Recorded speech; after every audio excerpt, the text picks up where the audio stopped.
Macho yangu yamedhofu kwa machozi, kwani mateso yangu hayapimiki kwa mizani. Kwa kuwa aliyenitukana sio adui yangu, bali ni rafiki yangu tuliyejuana na Yesu, na tulikula pamoja, tulisali pamoja, anisani pamoja. Bwana asifiwe kwa sana. Kumbe mwenzangu walikusudia kuniangamiza. Nibembeleze. Yesu anichukue, nibebe mikononi mwako. Hallelujah.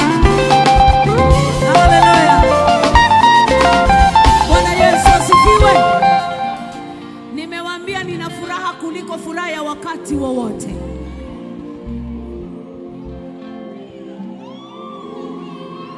Hallelujah. Hallelujah. Iyo maana tusekire komeye, imani tamura kuseruka. Iyo maana yumba sengezo, iyo maana tusekire komeye. Ayaya, iyo maana tamura, imana yumba masengezo, iyo maana tusekire komeye, iyo maana tusekire komeye. Imani tamura kuseruka, imana yumba masengezo, iyo maana tusekire komeye. Imana tusekire komeye, iyo maana tamura kuseruka, imana yumba masengezo, iyo maana tusekire komeye. Hallelujah. Hallelujah. Mama, asante sana mama yangu. Nakupenda sana. Nilitamani hata kwenye mazishi niwepo, lakini basi dunia ilibadilika na mambo yake. Lakini tunakushukuru kwa sababu uko unaendelea kututia nguvu. Umetuzaa, umetulea kiroho, na sasa tunaendelea. Na tunataka tukwambie kwamba hatutamwacha Mungu, hatutarudi nyuma. Hata kama tutapitia mambo magumu namna gani, lakini hatutarudi nyuma. Ubarikiwe sana.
Mungu wetu ni mwenye upole mwingi, anagairi mabaya, hana hasira.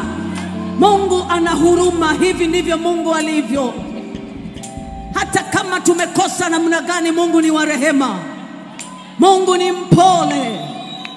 Mungu ni mwaminifu. Yes. Haoni hasira upesi. Hata kama tumekosa namna gani, lakini anasema chukueni nira yangu ni laini. mzigo wangu ni mwepesi sana, kwa kuwa mimi ni mpole tena mnyenyekevu wa moyo. Huyu ndiye Mungu tuliyemngoja ili atusaidie.